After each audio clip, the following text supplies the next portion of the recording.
So, I don't know. Hopefully you can see the pan I have going here.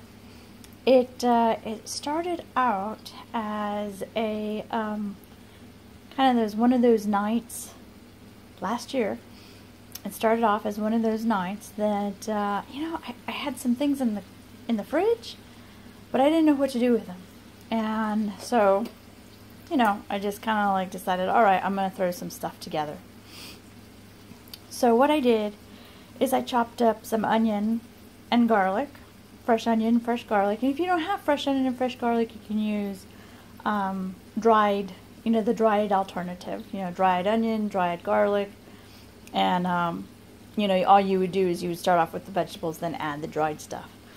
But I started off with fresh garlic and onion because that seems to be, that's where your base is at.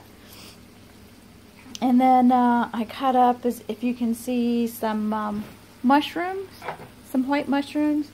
You can get them at your local grocery store. Either already cut, but I cut mine, cleaned them off and cut them. And then I use olive oil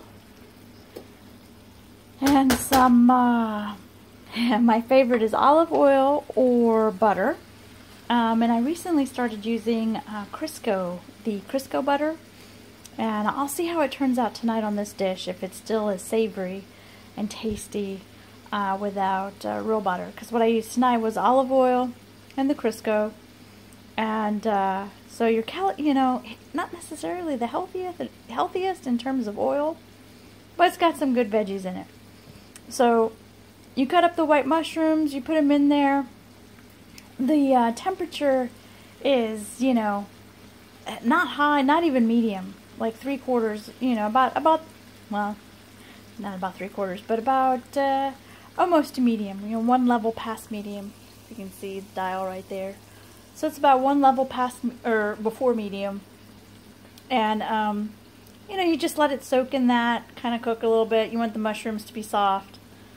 Everyone in my house likes them soft. And it takes a while for that to happen. And then at the end I add the tomatoes. But in the interim, so what I do is you kind of, you put the fresh garlic, the fresh onion, you get it going, you get your onions, so they're translucent, they're kind of clear. And you don't want your garlic to burn, so don't get it too hot. You want it to turn savory and get soft, but not burn. And then you start adding the mushrooms, and the mushrooms start off really big and hard and look white. And then you just let them saturate there in the oil.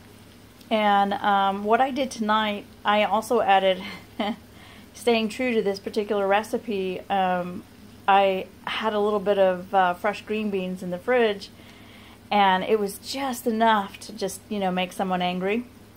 Not enough for a serving, not enough for 2 people, not even enough for like 1 person. It was just enough to make somebody angry. So I was like, you know what, I'm going to throw them in there. And so I threw them in there. The seasonings I use are sea salt, fresh pepper, fresh ground pepper. And I also use a rosemary garlic blend of dried seasonings, and I just sprinkle the heck out of that on there. And then and some parsley, dried parsley. So you can't have everything fresh. I mean, some people are really good and they can do everything fresh. But when you can't, you just kind of do what you can. Anyway, so this has become a favorite, minus the green beans. But tonight is our maiden voyage with the green beans added in, and I'll let you know how it goes.